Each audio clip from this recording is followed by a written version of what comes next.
Hello, welcome to Astronomy Live. Back online one more time.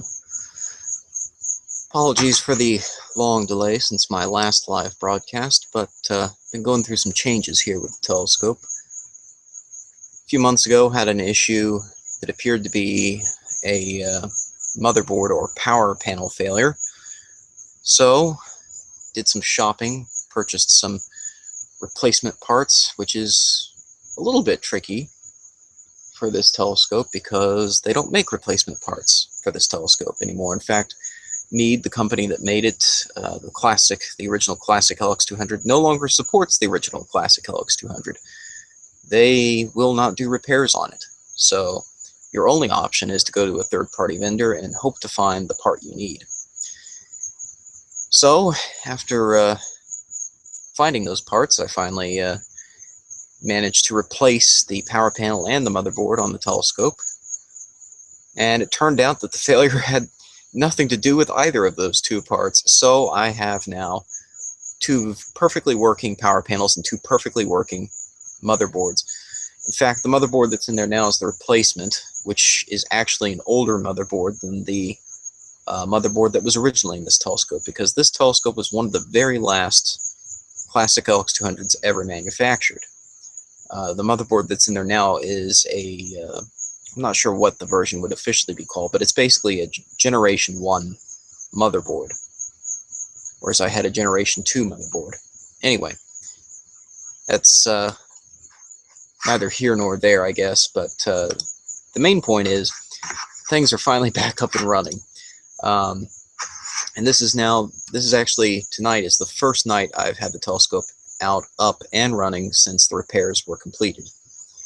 I did a brief test with it a few weeks ago for solar observing, but that did not allow me to do a full test of all the systems properly polar aligned with the autoguider running and all of that, especially the autoguider. That was key because I've replaced now the power panel, so all the ports on the telescope are replacement ports, and I had never tested that power panel before, so I didn't know for sure that the autoguider port on this power panel that I purchased really worked or not. The guy who sold it to me said it did, of course, but still, you just never know until you actually have it out in the field. So tonight was the first night I could actually test that. It's not really something you could, well, maybe you could test it for solar observing. You could force the autoguider port to issue a command and see if it actually moves the telescope. But I didn't want to bring my nice astro camera out for solar observing because it gets quite hot, especially here in Florida. So tonight's the first night I've had it running, and everything seems to be working properly. I will say, though, the telescope's now making a noise it did not used to make coming from the base. It kind of worries me, but it doesn't seem to be affecting everything, and everything seems to be working properly, so I guess I won't read too much into that for the moment. And if worse comes to worse and this motherboard burns itself out, I have the original motherboard, which still works. The part that failed turned out to just be a cable. In fact, it was the connector end of the cable. Continuity test showed that it was perfectly fine with a multimeter. Perfectly good continuity through the cable from what I could tell, but and no short circuits. But apparently that wasn't good enough. It seems that the connection wasn't really quite there. I'm not sure if it was some sort of signal degradation or maybe the contact was only partial. Whatever the case, it wasn't issuing commands to the telescope, and it made it look like, to me, it looked like a motherboard or a power panel failure, either a failure at that connector or a failure deeper into the telescope, because the cable appeared to be fine when testing it via continuity, but I guess that's not really good enough. Anyway, tonight we are observing Par 21, which is a subclass of T-Tauri star and its associated reflection nebula, which gives it a certain interesting appearance. Now, in the last few days, there's been a video that's gone viral on YouTube about Google Sky finally revealing what was missing in the missing region, the missing image of Google Sky, the infamous black box in the constellation Orion. Well, there's a couple problems with that claim. First of all, the object this person shows in the video is not in the missing region. It was never in the missing region of Google Sky.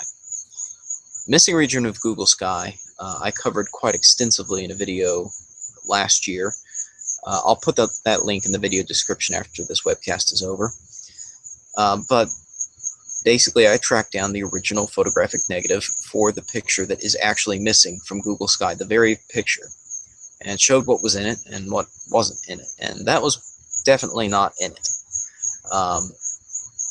The object this person shows is actually a T-Tauri type star with a reflection nebula that gives it the appearance of what he calls a winged planet. Looks like wings are coming off of it. And they claim that this is, I guess, was previously covered up by Google. It wasn't. In fact, I can even link you to videos on YouTube talking about this star from people thinking it looked unusual, thinking maybe it was a winged planet. Videos that were made 3 years ago. So, not new, but definitely interesting.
So, right now we're observing this star here, Par 21, and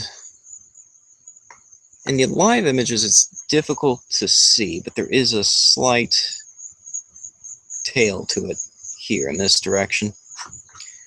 Preliminary stack, the first 7 images is right here, and you can see it much more prominently in this stack. This is just from the first half of the images I've collected so far.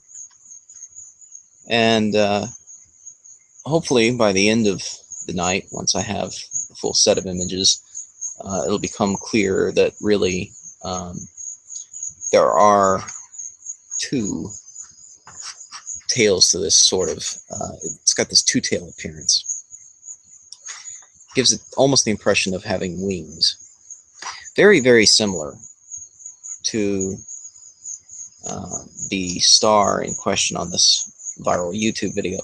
And it's because it's the same type of star. It's a young pre-main sequence star, which can, and this particular star can undergo flaring up to probably about 6 magnitudes at times, quite significant,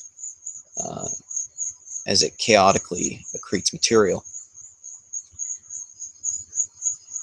And it's quite common for T-Tauri stars like this to have an associated reflection nebula near them. And sometimes the morphology of that reflection nebula gives it the appearance of having a pair of tails or wings, whatever you want to call it.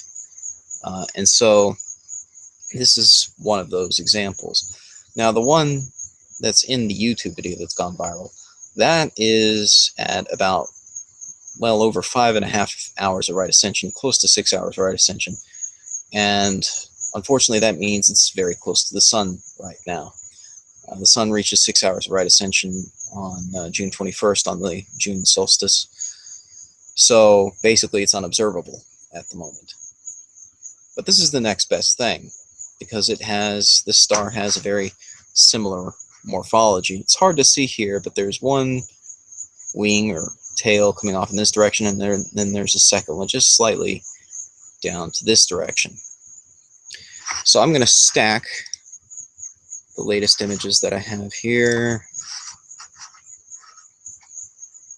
put the rest of these into the hopper and stack them and see what we get. So we have 1 hour of images now. 1 hour, 5 minutes, in fact. So let's stack that. Yeah, we'll do average, median, automatic. All looks good.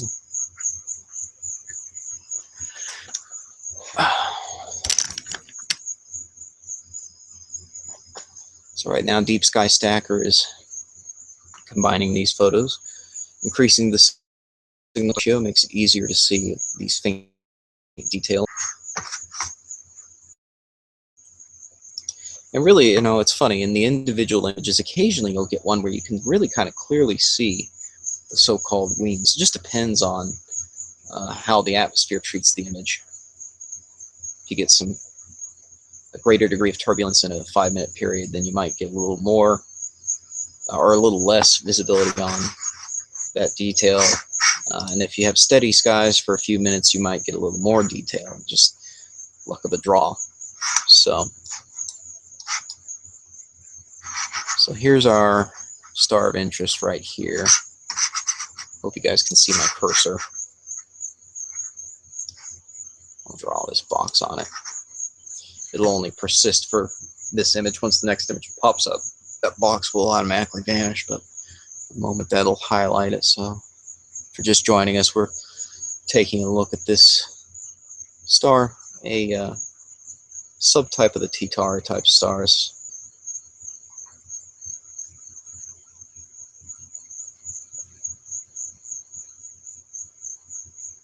Which are known as FU Ori, which I know it sounds funny, but it's named for the prototypical star of that type, just as T-Tauri is named for the prototypical star of that type.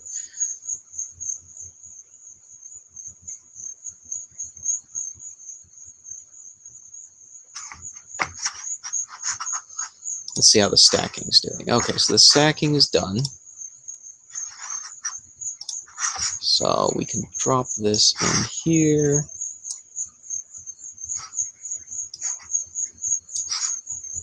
And let's process up this image. So this is the raw image, or the raw stacked image right here. And it looks very, very dark, of course, because all of the data of interest is at the bottom of the histogram of this high bit depth image. We need to turn this into a good looking low bit depth image, or at least one that looks good on a low bit depth monitor like this. Right. That's peculiar. That's most peculiar. I'm only getting blue channel. Why am I only getting blue channel? Okay, that's why. These settings are wrong. Okay, that's better.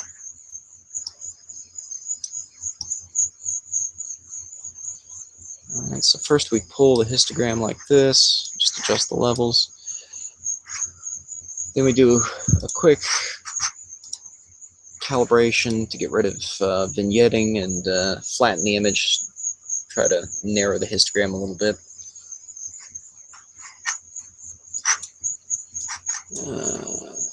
Where is my pixel math page? Here we go.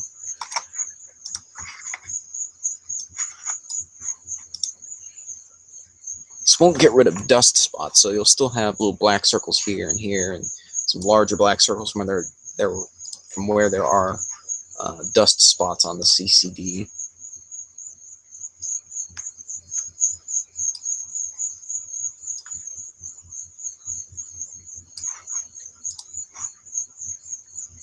But it will at least get rid of any gradients in the image.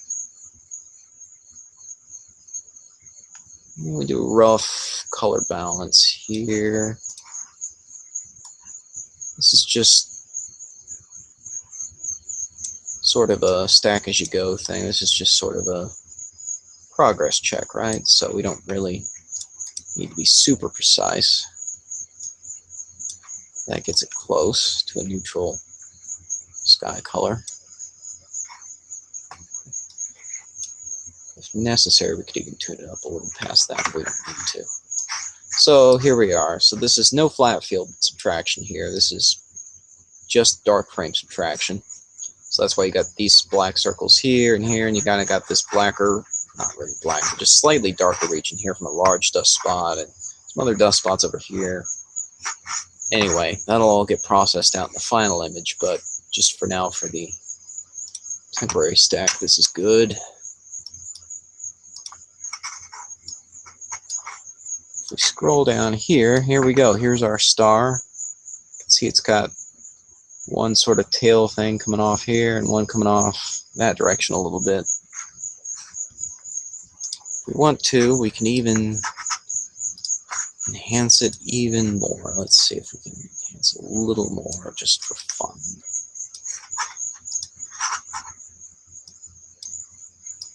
Really increase the contrast here a bit. Ultimately, I'll probably do an HDR type processing on this. This is definitely not HDR, high dynamic range. This is turning into low dynamic range, really, just high contrast. But we can really see where this reflection nebula is here. It's just this tiny little reflection nebula, which kind of gives it the appearance of having wings or tails. And that's pretty standard stuff. That's not uncommon for these kinds of stars. And you can find images of this star that date back as far as 1951 or at least the 1950s online pretty easily from the digitized sky survey, from the digitization of the original Palomar sky survey. And the same goes for the other star that looks like this that was in that viral video. And it's exactly where it had been in the 1950s. It's still there relative to the other stars, the background stars here. So it hasn't moved. It didn't move from, say, the missing region of the Google sky to its current location. Nor did it move from its location in that video to this location. It's still over there. We just can't see it right now. But in a few months, when it emerges from being close to the sun, I can point this telescope over there and you'll see it right where it had been all that time. So it's not a new thing. It's not even new to Google Sky. It wasn't missing from Google Sky years ago. You can find videos online of that star, people talking about that star, wondering what it was. And this is the same kind of star here. I don't think I've seen any videos of people talking about this star on YouTube. I don't know if they've managed to find this one. I mean, it's just one of these things where somebody happened upon it in Google Sky, just browsing around, and thought it looked interesting, and thought it looked like Nibiru or whatever, thought it looked like a winged planet or something, and made videos about it, and it went viral from there years ago. And people kind of forgot about it. Now, years later, somebody else has found it again and said, claiming that that's what was hiding in the missing region, that it was a conspiracy to cover it up. Well, it wasn't. It's been there all this time. So has this one. So I almost wonder, though, I hesitated to do this webcast, honestly. I was going to do these images, but I hesitated to do the webcast because I didn't know if maybe somebody would see this and start to claim that, well, okay, now it's moved over here. See, I'm looking at very different coordinates than what you saw in that viral video. So it's basically on the opposite side of the sky here. Shoot, I don't have the coordinates. Well, I've got this. It's not straight from the telescope, but it shows the coordinates that we're actually pointed at right now. Did some calculations on this. So these are the coordinates in J2000 of this star. And at the current equinox, here are the coordinates. The telescope expects to receive the coordinates already precessed. The telescope only calculates, the LX200 Classic only calculates for precession at startup. I don't know if the newer ones calculate for precession of the coordinates you feed it in real time, but the Classic one doesn't. You have to do that yourself. So I did the math here on that, precessed it to the current date in 2015, and those are the coordinates. So 19 hours right ascension, so basically opposite side of the sky from the other thing. So, you know, someone might try to claim that, look, it's moved drastically, so it must be close to Earth right now or something. I don't know. I'm just a little worried that I might accidentally create my own conspiracy here about it when it's not true. You can find this star in the old Palomar Sky Survey, just like you can find the other star in the old Palomar Sky Survey, dating back to the 50s. So it's nothing mysterious. But here are the live images. So I've collected 16 images so far.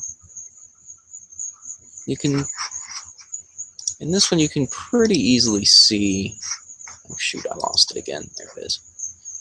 You can pretty easily see one tail there, one wing of it in the live image. But it's interesting how you really can't see the full extent of it until you stack more images. The more images you stack, the more clarity you get. So I'll let the telescope keep collecting images. It's happily humming along here, making a slight buzzing sound every once in a while.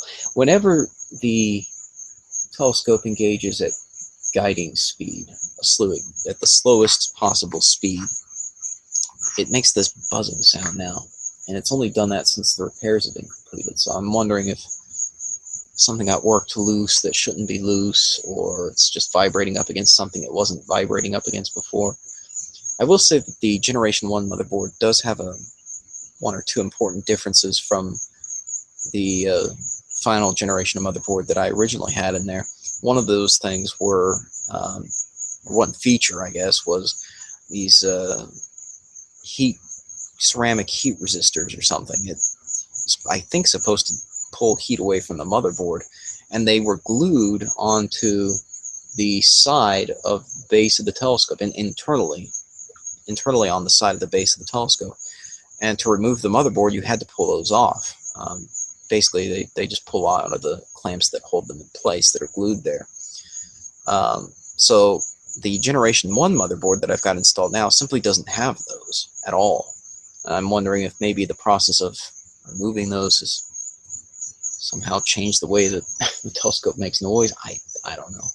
Maybe the motherboard itself is sending commands to the right ascension drive in a way that's slightly different than later generation motherboards, and so it's producing a different noise. I don't know.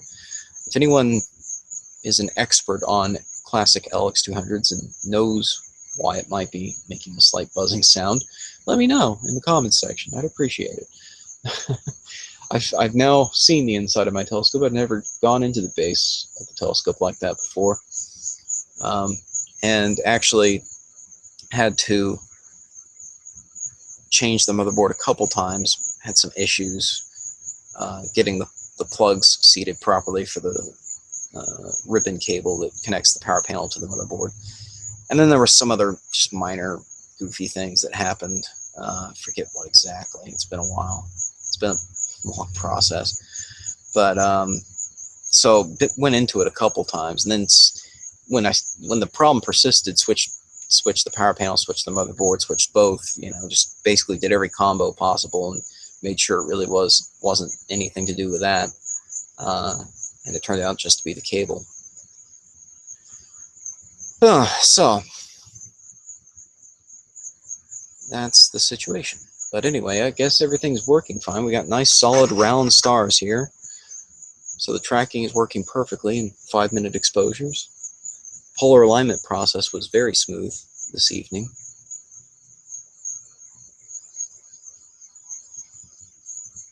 I use the iterative polar alignment, so it depends upon, it relies upon the accuracy of the telescope's own go-to in order to improve the accuracy of the alignment iteratively, hopping back and forth between Polaris and another star to align on. If Polaris weren't where the telescope expects it to be, the polar alignment wouldn't work, or if for whatever the slewing's not working accurately, the polar alignment's not going to work. But it worked very smoothly. In fact, I only had to do one iteration before I was within an acceptable level of accuracy. So, quite good.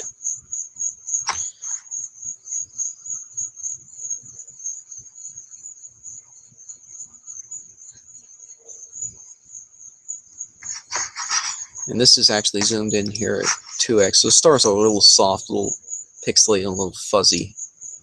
And this is native resolution here.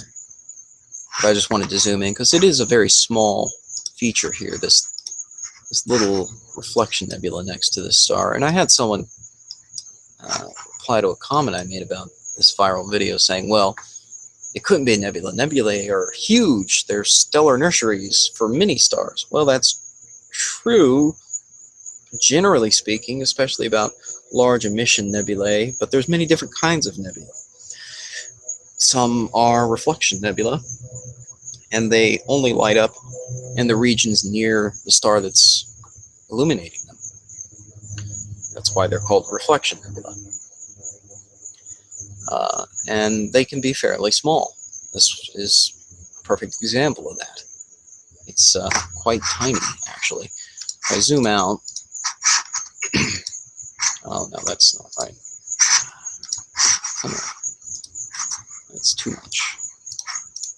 Alright, if I zoom out here, the width of the field of view is approximately equivalent to the width of the full moon. And the star we're dealing with here is just a little speck right here. So it's a very tiny reflection nebula associated with just a small little star there. But that's quite common for T-Tauri stars. It's not a hard and fast rule of them, but it's fairly common. And even this strange morphology is not uncommon. I think it might have something to do with polar jets coming from the T-Tauri star, but don't quote me on that. I'm not 100% sure if that's the case, but it wouldn't surprise me if it had something to do with that.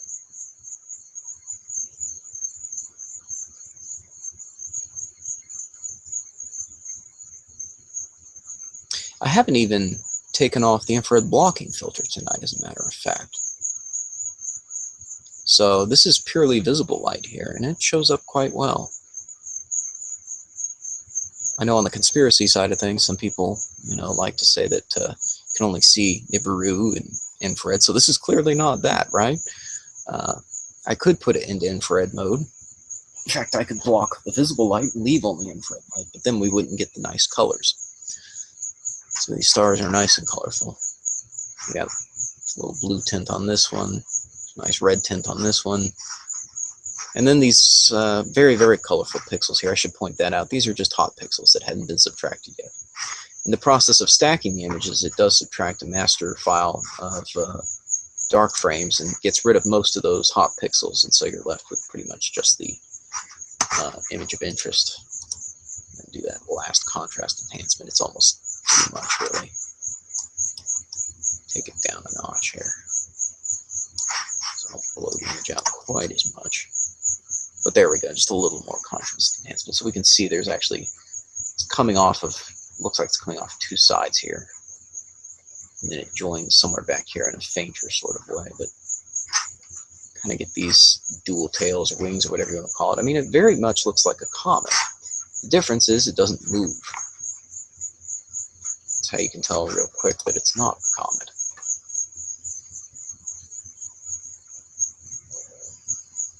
I've been imaging this thing for roughly an hour and a half now, and it hasn't moved at all. I wouldn't expect it to.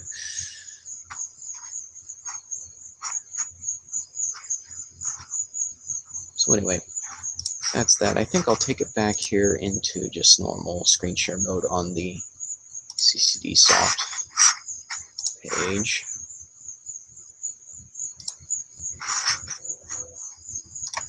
Working?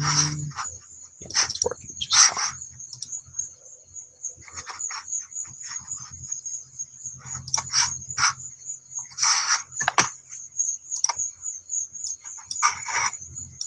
See if we got any questions.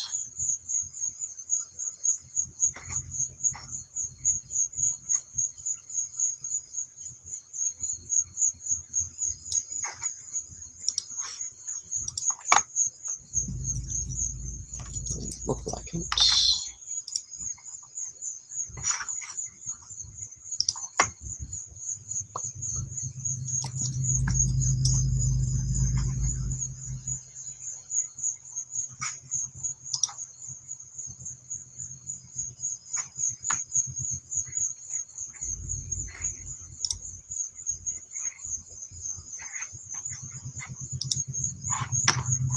Looks like we've got a comment from Envy Life here asking me, oh, great. I hate that. No, I'm sorry. It's from, I'm sorry, I'm never going to pronounce that first name correctly, so I'll just call him Crave. He asks if I can help a code name for this object. And it blocked his comment because he included a link, which is not something I wanted to happen, but YouTube automatically does that. So I approved the comment. So he's got a link here to some other YouTube video. Let me just see if I recognize it if I click on it. Code name. Oh, okay. So he is talking about the other star, the star in the viral video, Planet X Nibiru, whatever people want to call it. So the code name for that object. Let's see. What was the name of that thing? It's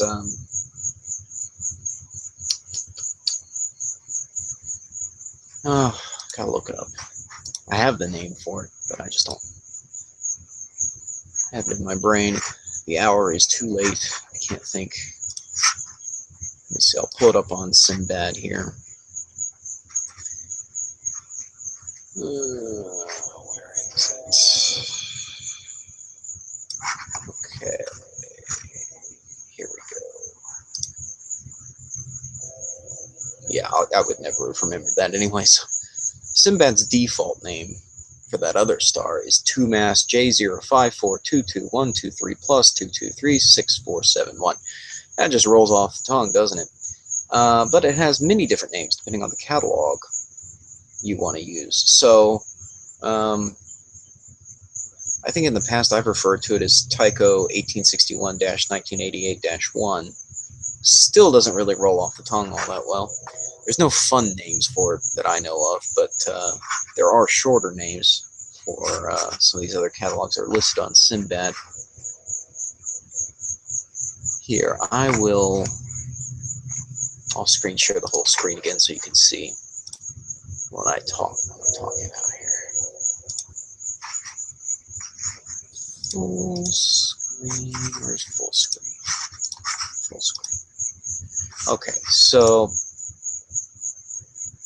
yeah, there are other names for it like GLIMP, GLMP 119, PDS 120, RNO 54, and these are all just uh, different catalogs. Red Nebulous Object. Oh, I love the name of that catalog. That's a fun one. I've never heard of that one before. Red and Nebulous Objects in Dark Clouds, a survey. This was from 1980. So they cataloged, looks like 150 objects, and this was one of them, number 54 to be exact. So that's a name for it, and you can find it here on Simbad. You just punch in the coordinates of the object, and it pulls this up. T-Tau type star. It's an abbreviated way of saying T-Tauri type star. And there's the DSS image, the Deep Digitized Sky Survey image from POS2. And that's what it looks like by that survey. I wonder what it looks like on 2MASS. It'll pull it up. So there it is in infrared. You can't see the tails or nebula as well, but you can see the star quite well. And that's what it looks like in visible light. So that's the object that's gone viral. It looks a little different, a little goofier, frankly, in Google Sky because, well, to be honest, Google Sky sucks. I'm sorry, it does. Google Sky is using the digitized sky survey images, just not in a good way. They did their own processing to the data to get the all-sky mosaic that they have. And in the process, it's compressed, it's degraded, it's lower resolution, it's worse in just about every single way. And of course, it also has glitches and problems that don't actually exist in the original data. That's why you should always go to the original data. I mean, as a rule of thumb, here we go, we're about to get a new image coming in here from my telescope on this object, which is not the one we were just looking at there on Simbad, but there you go. As a rule of thumb, if you see someone who's using Google Sky as a manner of accessing sky survey data as a primary source, they're doing it wrong. They're doing it very wrong. And they probably don't know what they're doing, to be honest. Because you ought to be going straight to the sky survey source, whatever it is, whether it's 2MASS or DSS or SDSS. You're going to find the highest quality data if you download the data directly. I mean, it sounds stupidly simple, but it's true. Google Sky can be handy as a way of illustrating things in a quick manner. You can do overlays. You can overlay images on top of Google Sky, especially if you astrometrically solve your images. You can generate KMZ files that can load up directly in Google Sky, so you can crossfade between images very quickly. But in that case, you're not even really using Google Sky's images. You're using your own. Or maybe you're crossfading to Google Sky's images just to make a point or show something. But it's not meant as a research tool for accessing the primary source of sky survey data. I'm sure Google enjoys it being used that way, gives them traffic, but that's not what it should be used for, to be quite honest. So this is what the DSS data actually looks like on that object, and as you can see, it's not as goofy looking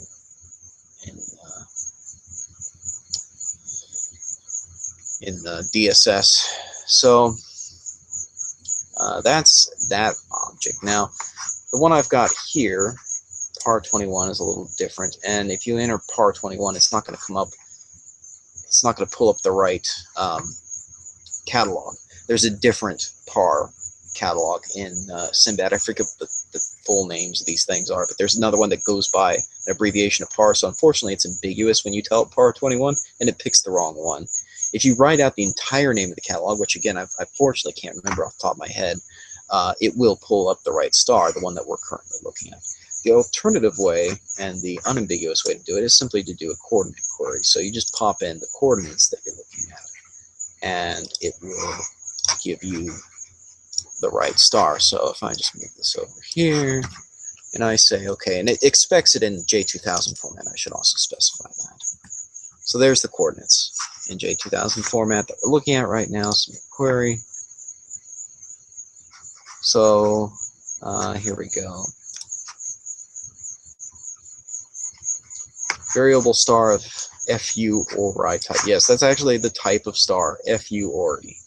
I think I've seen somewhere where it says it's commonly simply referred to as Fori or Fiori. I just like calling them FU or E's because it sounds funny. It's a subtype of T-Tauri stars.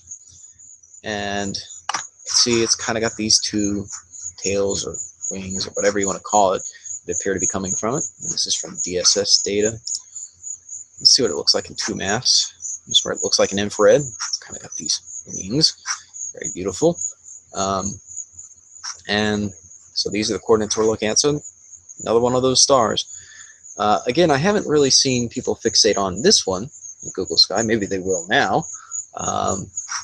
Here are the coordinates if you want to go seek it out in Google Sky. I'm not exactly sure what it looks like in Google Sky, to be honest. I haven't looked because I don't use Google Sky all that often, unless I'm making a point, usually something to do with something people have seen in Google Sky, or the missing region, for instance. So there you go. That's that mystery solved, I guess you could say. See, between the 2MAS and the DSS data, some of the brightnesses of the stars change. Some of the stars are brighter in infrared, some of the stars are dimmer in infrared relative to each other, but the star and its nebula here are still in the same positions relative to the other stars. So it's not flying around the sky, just showing up in random places. It's fixed there, just as the other one is fixed in its position. And in fact, if we look at, does it have, oh, we don't have, in fact, so the proper motion of the star is so slow, it can't even be measured in milliarcseconds. There are no values for it listed. If we go back a couple pages to the other one we were at, there are proper motions listed for it.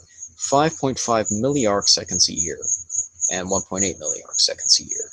MAS a year, that's what that is, milliarcseconds. So you're looking at 1,000 years to go 5 arcseconds in this direction and 1 and almost 2 in the other direction. 1,000 years, a millennia. So for all intents and purposes, over human timescales, the darn thing's not moving. And this one, it's so slow it doesn't even register. So yeah, if it were an object in our solar system or near our solar system, it would show motion, quite a bit of motion, even if it were making a beeline straight for Earth, which it wouldn't be, but let's just pretend it is. Let's just say it's making a beeline straight for Earth. It's not even tracing out a conic path section. It's just on a beeline, straight line headed right at us. Even in that case, it would still move relative to the background stars because Earth is orbiting around the sun. And this produces parallax. Yeah, there's that word, parallax. It's true, it produces parallax of all solar system objects. So even if we look at our Voyager probes that we launched decades ago, headed out of the solar system now, out of the heliosphere, many AU away, about 100 plus AU away, basically more or less making a beeline straight away from Earth. They still move relative to the stars quite a bit over the course of the year because of parallax. As Earth orbits around the sun, it shifts their apparent positions relative to the stars. You can look that up on JPL Horizons or in a third-party program using the orbital elements for Voyager probes. You can see that yourself. It's quite significant, the amount of parallax you get. So the same would be the case here, but that's not the case. The star is exactly where it should be. Now, I will say that my image here is inverted from what you see in the sky surveys. The north is down in my images because the telescope is inverting the images. But we can take our stacked image here, and actually, this subframe here, you can see the wings coming off of it. Pretty nice there. I mean, it's very, very slight. It's very dim, but it's there. If I zoom in like a madman, you can see there's some lightness to it on either side here.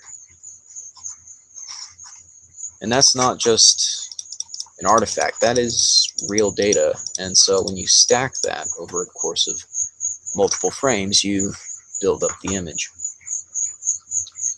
And once you've stacked the image and you process the image, you can invert the image to get it back to more or less normal orientation. Now, the thing about telescope cameras is you can rotate them in the tube that holds them any direction you want. You can have them completely cockeyed if you want. I've tried to orient my camera here to be straight, orthogonal to the equatorial grid, more or less. It may not be perfect, and maybe a degree or two off here, but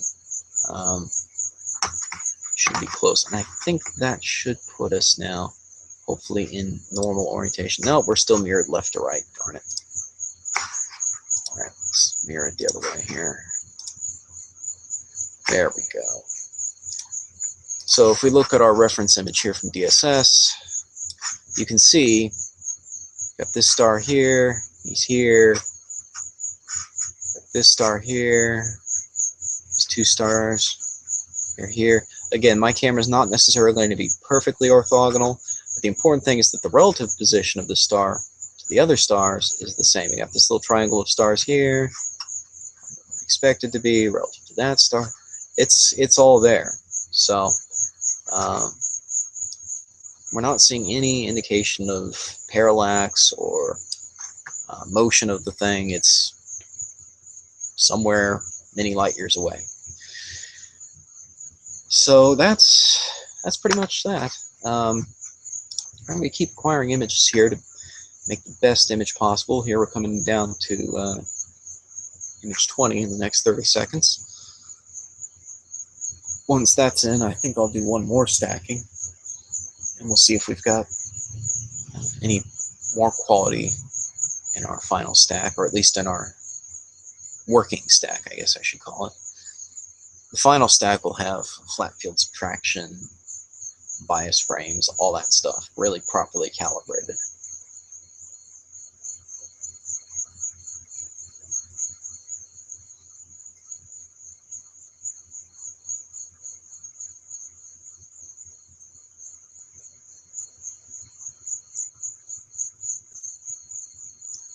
Like subframe. Yeah, whatever. Yeah, I think I'll just let it keep collecting here. Just got a stacker's gone to Crazyville here. Anyway. So that's that. I don't know. I guess I can zoom out here because you never know. You might get a satellite or a plane fly through, and that would look pretty interesting. We don't want to miss that if that's the case. And who knows? Maybe we'll have an interloper from some asteroid fly through as well.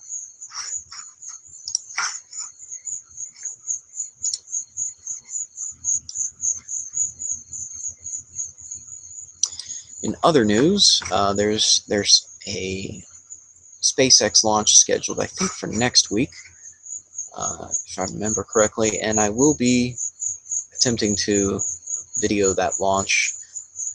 Last I checked, they were planning to recover the first stage of the Falcon 9 rocket with a soft landing on a barge. They've made several attempts at soft landing the Falcon 9 first stage.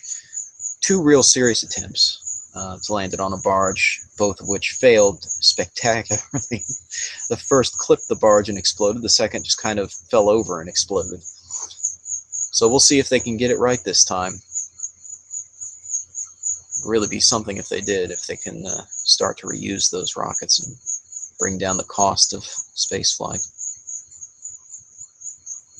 In other news, we've got the New Horizons probe closing on Jupiter. Or, I'm sorry, Jupiter. Wow, there's a Freudian. Pluto. Next month, I think it's July 15th, it will be making its close flyby of Pluto. And we'll be getting our first close-up look at that planet, or dwarf planet.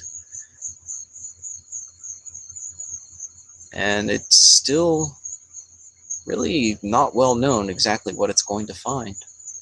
Whether it will find geological activity on the planet, maybe even geysers of ice, who knows.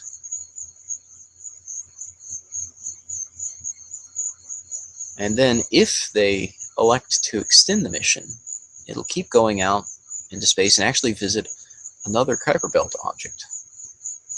They use the Hubble Space Telescope to look for any potential new Kuiper Belt objects, to actually do a directed discovery, essentially, of Kuiper Belt objects that might lie across the path or lie along the path that the New Horizons probe is taking.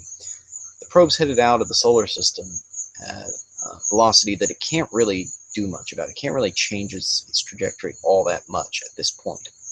It can do little adjustments here and there, and the sooner they do an adjustment, the greater effect it will have in terms of altering the trajectory in the future. So, some months ago, they photographed the region of space where the probe will be headed, and they actually did find some new Kuiper Belt objects, including one that, according to the mission scientists, they would almost have to do a maneuver just to avoid it, to avoid hitting it. So, quite fortuitously, they will very likely get to visit another Kuiper Belt object after they've passed by Pluto. We'll not be going into orbit around Pluto. There's too much velocity there. The probe doesn't have enough delta V, enough fuel on board to slow down and just go into orbit of Pluto. It's not possible. So it's going to just keep flying out, zoom by Pluto, do a flyby, and keep going, similar to the Voyager probes. So we've got that to look forward to next month as well. But for now, here's Par 21. I'll leave this acquiring for now, and I hope you guys enjoy the view.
Alright. In the next 3 minutes we'll have image 24. And I believe that should make 2 hours of images at least that we have. That ought to be enough for a final stacking. Let's see.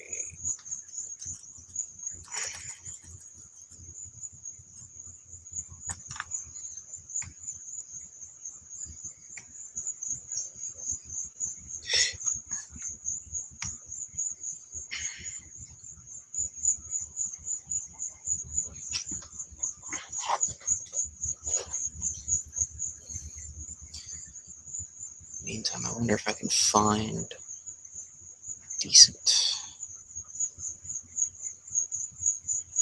flat frame image.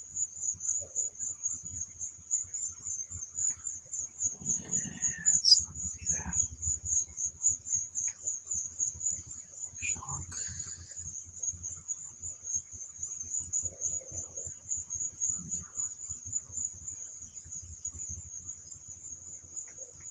No.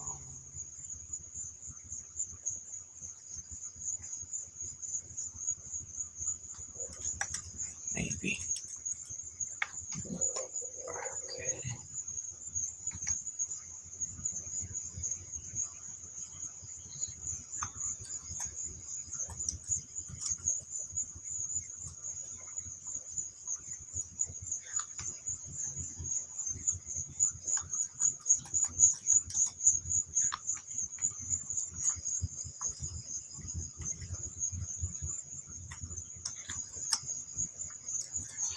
Just trying to find my flat field frames. Here's some. Oh, but it's... Yeah, I guess that might work.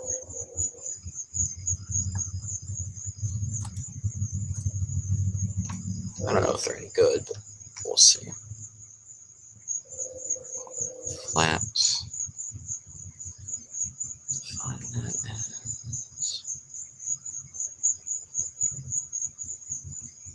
median, just standard median.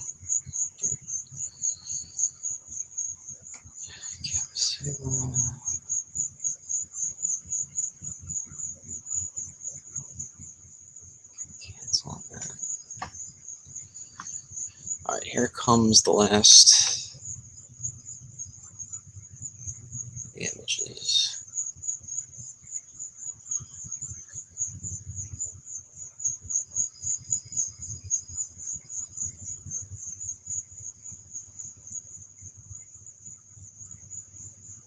Alright, call that good.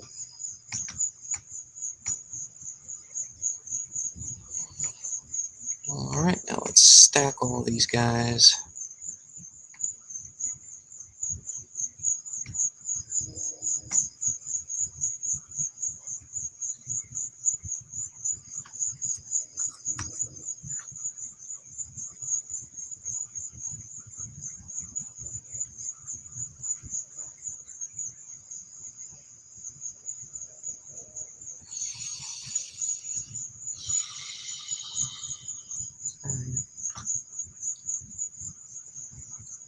Let's see what we get.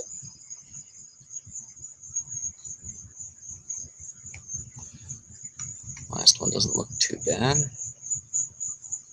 It is approaching the meridian, so the images should be getting better the longer it goes, as it rises higher into the sky. You can start to see more frequently the wings or tails, whatever you want to call them, coming off the star from the nebula, the reflection nebula there on either side of it.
is acting weird.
All right, that stack is complete.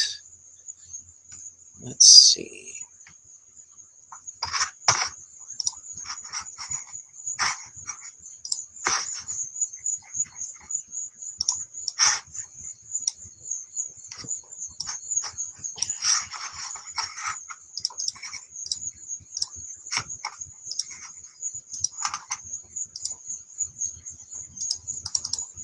Really what I should do, close all windows, but don't bother. Just not yet.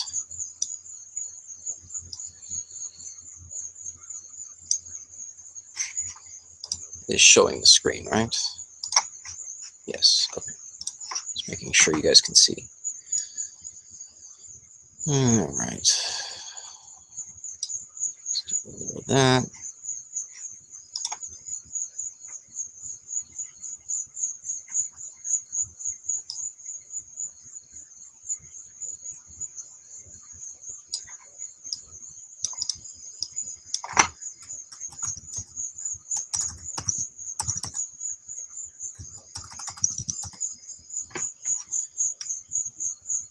Oops.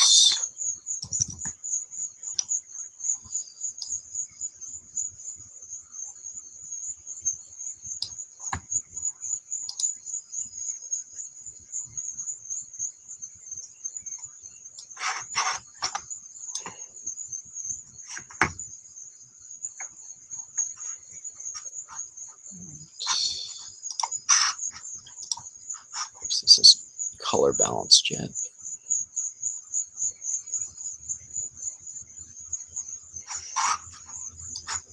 Get rid of any gradients.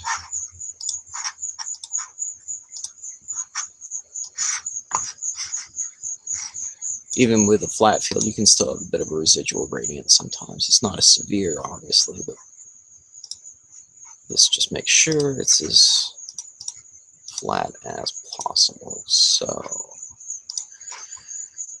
now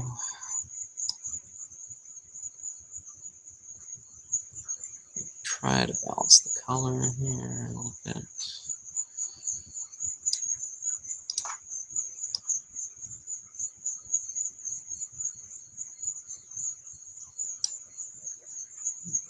Good.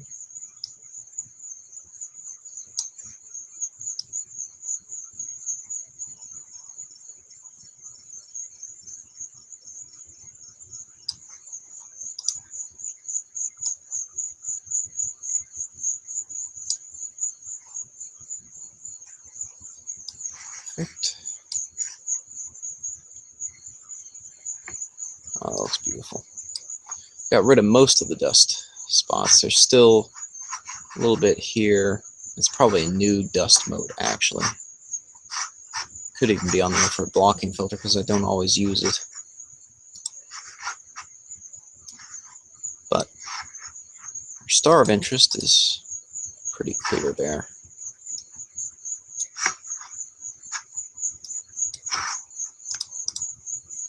Just for fun, we can take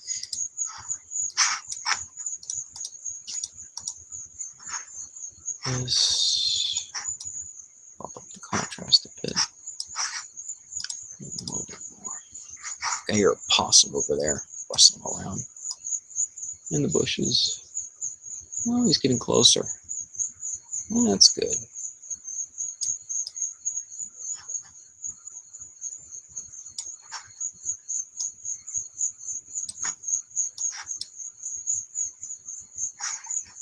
Get the dog out here to go kill it.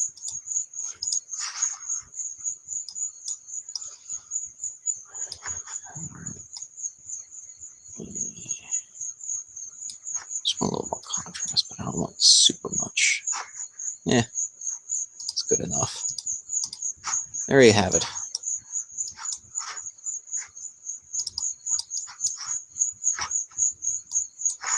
Not bad for a visible light image. Kind of wishing I had done it in infrared. I suppose I could skip sleep tonight and start a new series in pure infrared, but not much of a point.